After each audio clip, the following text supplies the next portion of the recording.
Hello, రోజు egg dosa and next వచ్చేసి నేను దోశ బ్యాటర్ తీసుకున్నాను. నేను మల్టీగ్రెయిన్ దోశ బ్యాటర్ తీసుకున్నాను. సో నెక్స్ట్ ప్యాన్ పెట్టేసి ఎగ్ దోశ పోద్దాం. ఫస్ట్ ప్లెయిన్ దోశ,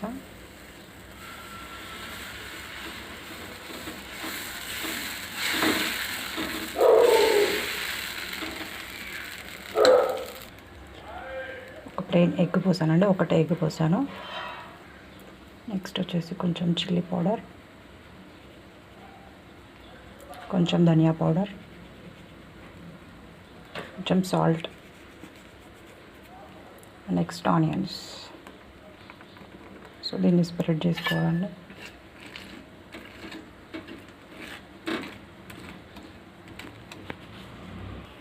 అండ్ కొంచెం ఆయిల్.